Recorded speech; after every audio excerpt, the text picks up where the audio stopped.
It's amazing how quickly yesterday's heroes become today's villains. Talking about Dr. Kaitlin Stockton. Perfect initials, KS. Excellent.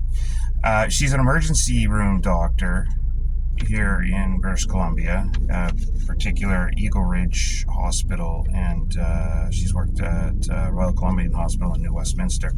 On November 18th, 2024, she caused a big stir because she posted a notice based on her observation that their emergency room at Eagle Ridge in Port Moody was becoming massively overrun.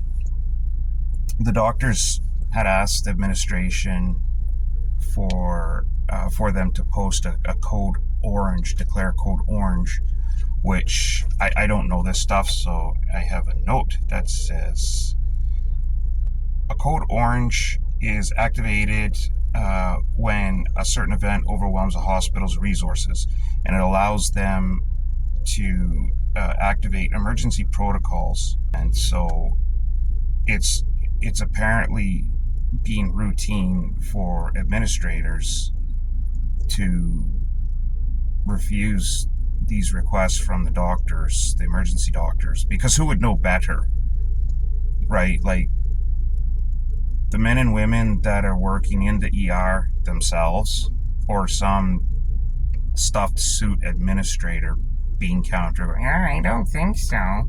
I mean, wait times are still under 24 hours, so I think we're doing pretty good yet. So anyway, on this particular day, November 18th, 2024, Eagle Ridge ER became extremely overwhelmed. They had patients that are looking at 10 to 14 hour wait times. Patients were leaving. They were getting frustrated because they were waiting so long, and they weren't being seen by a doctor, so they were just leaving.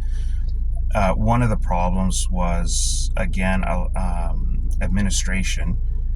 They had a number of beds that are supposed to be dedicated for emerge, and were using them for just regular hospital patients instead because they had run out of beds for those people. Just mismanagement, top to bottom, left to right. Now, of course, there is a political slant to this, a very obvious one.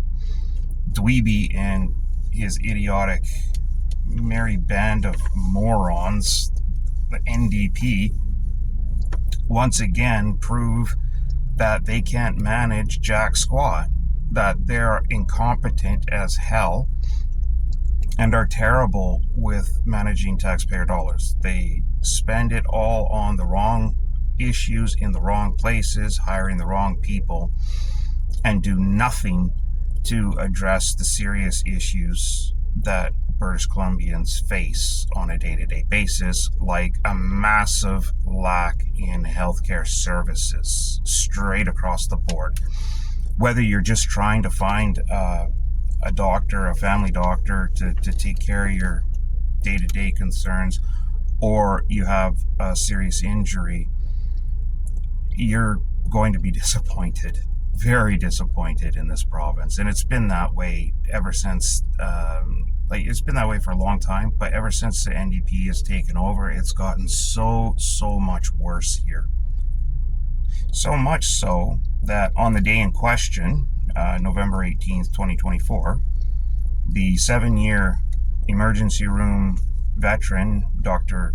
Kaitlin Stockton, posted a notice on the entry to the Eagle Ridge Emerge Department. She conversed with her colleagues, and with the approval of the head of ER, she posted this notice to let people know why there was such a backlog that particular day, why the wait times were so great, stating things like they were short a number of positions in the emergency department that day, including several doctors, nurses, staff across the board, and also that they had a massive influx of patients and they just don't get the support that they need from the government. So within the notice, she asked for the public to advocate on their behalf, writing, quote, "Please help us advocate to keep emergency department beds open for emergency department patients so that we can do our jobs," end quote. Now, obviously, it becomes a very serious safety issue when you have overcrowding in emergency rooms. People get very irate, and a lot of people, they don't have the mental capacity to understand the concept of triage.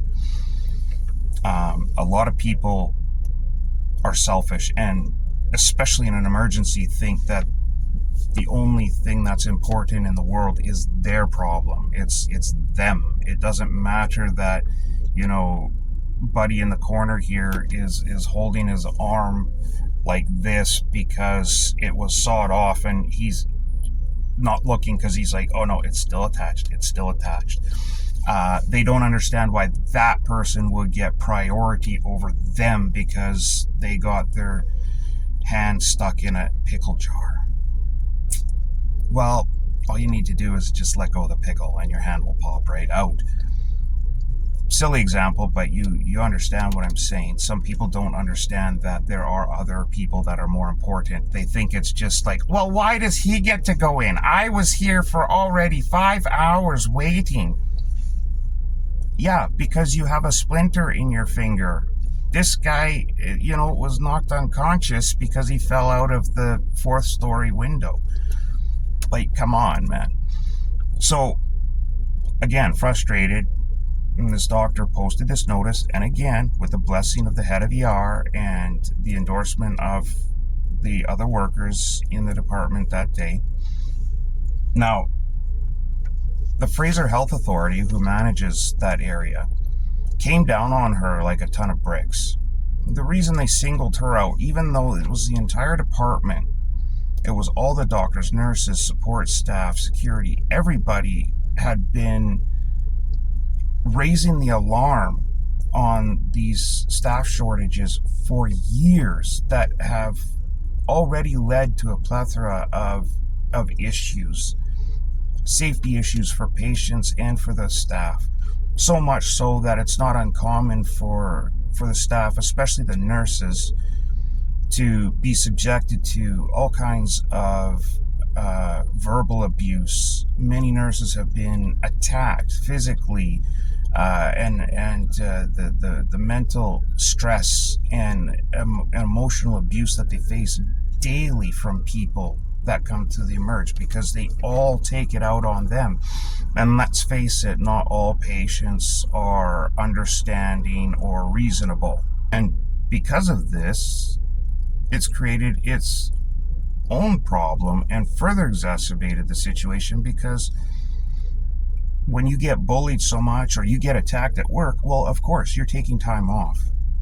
So now the situation that was really, really bad has become even worse, simply because the NDP isn't paying attention and they're not taking this situation seriously because they just don't care. They have no problem doubling the size of the public service works from the time they took over office in 2017 to today, more than double, in fact, hiring all kinds of bureaucrats for BS positions that are useless and have no return on investment for the British Columbian taxpayer, but hire more security, more nurses, more technologists, more doctors for emerged departments across a province. Pish posh, there's nothing sexy about that, but spend billions of dollars every year for safer supply, handing out every kind of drug under the sun to anybody who wants it. No problem with that, because the media laps that stuff up. All the left-wing elites that Dweeby is trying to impress, they love that kind of stuff. So he has no problem spending all kinds of, boatloads of cash on that crap.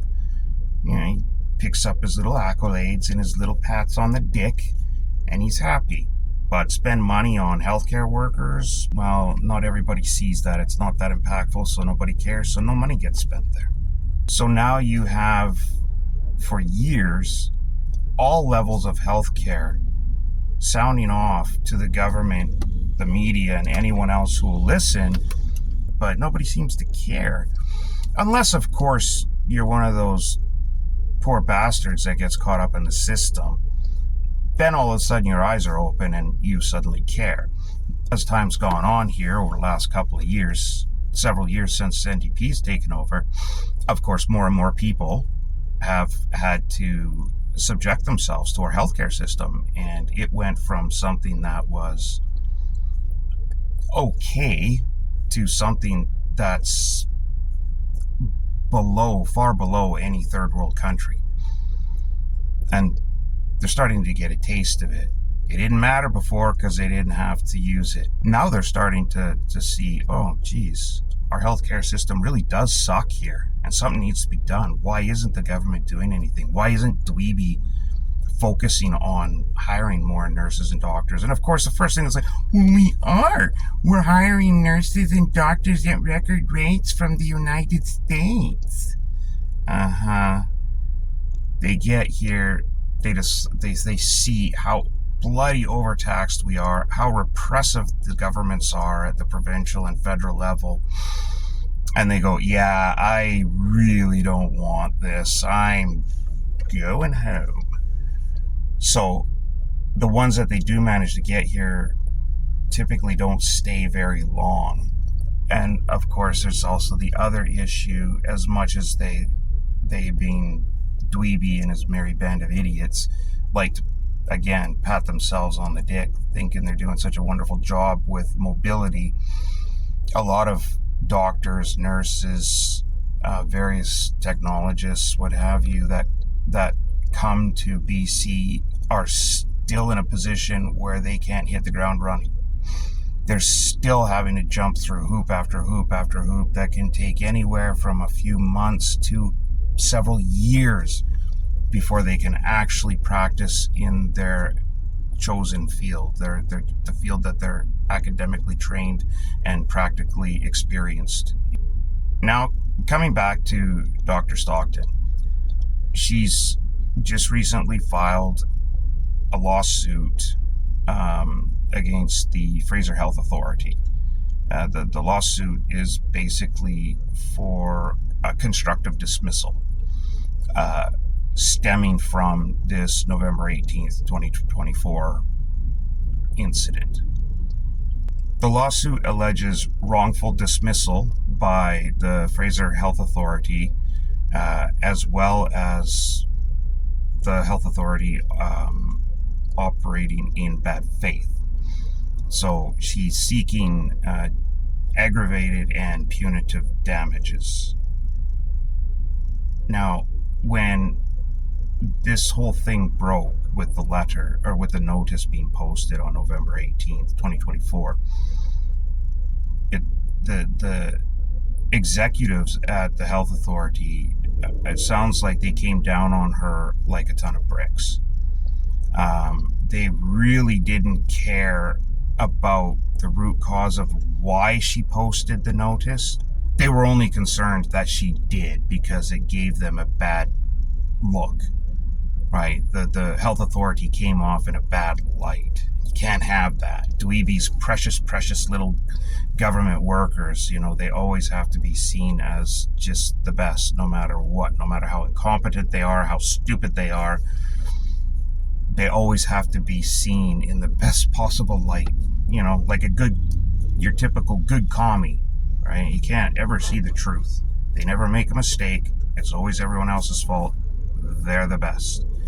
But again, you can't badmouth the government or any other bureaucracies in this province or this country, or they'll come for you. It doesn't matter that this person happens to be an emergency doctor,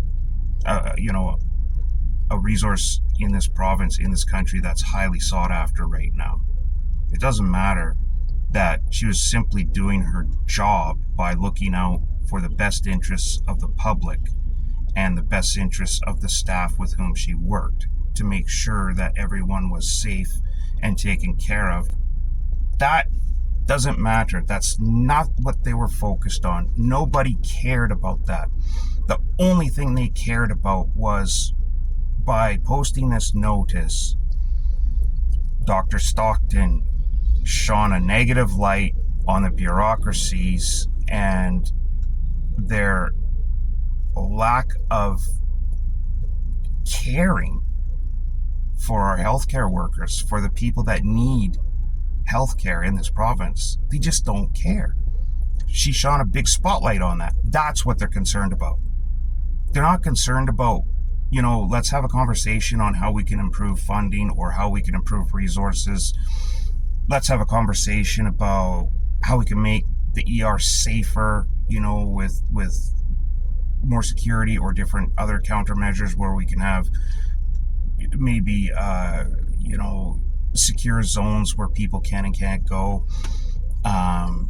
Stuff like that. No, let's not have those conversations. Let's just come down on the one doctor that had the cojones to stand up and say, look, enough is enough. Something needs to be done. We need to make our voice heard. And that's exactly what she did. So for her troubles, what happened? Well, she was immediately subjected to a slander campaign by the Fraser Health Authority. The very first thing they did when they caught wind of this was release a press release and blanket the media, saying that all her allegations were untrue and unfounded. They said that the information that was contained within the sign that Dr. Stockton posted was all false, and that it was just a result of, one person venting their concerns, their personal concerns, and that they did not, their feelings did not reflect that of the healthcare industry as a whole, or even the staff within the hospital emergency where Dr. Stockton was working when she posted the notice. Which, of course, that would be the lie, because she talked to her colleagues. She drafted the letter based on all of their collective concerns. She received the blessing from the head of the ER department. It's not like she went rogue and just hand wrote a nasty letter with swears accusing people in the government of not doing this, that, or the other, and just stuck it up on the walls everywhere throughout the hospital. All work and no play makes Dr. Stockton something. Go crazy. Don't mind if I do. Whoa, whoa, whoa, whoa. So she had buy-in from all of her colleagues who had, frankly, sounds like they had just had enough. So that's hardly false information, right? But that's what they do. The health authority, the government, rather than get to the root cause of the problem, have a conversation. I mean, the left loves to talk. It's always, let's have a conversation about that. Never take action. Let's just have a conversation about that. Maybe we could break off into groups of, 4, and we can each discuss our personal lived experiences and our truths and see if we can determine what course of action we can take. And let's hire a consultant for $2.5 million to tell us what to do. In this case, where they should have consultants involved, should have a conversation with the healthcare workers. No. We don't want any of that. We'll just go straight to the media, issue a press release, and just slander this poor lady. The Eagle Ridge Hospital executives told Dr. Stockton that their counterparts, the executives of the health authority, were, quote, extremely angry, end quote. They accused the good doctor of, quote, misinforming the public, end quote, and claimed that she was in breach of Medical Association Code of Conduct. And they even threatened to suspend her and file a formal complaint with the College of Physicians and Surgeons of British Columbia. That's some heavy duty crap, man.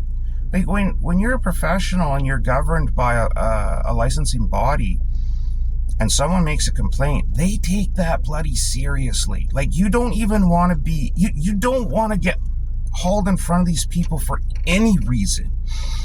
Even if you're just a witness in a case, if somebody is being charged with malfeasance or malpractice or negligence or breaching, the public trust, any of that stuff, you don't even want to go in front of these boards if you're just a witness, let alone the accused. These people can ruin your friggin' life. And that's what they were threatening her with, right? It's like, well, if you don't do this, that, or the other thing, then we're gonna come down on you like a nuclear bomb. It's just disgusting. So why was the Fraser Health Authority threatening her to this degree?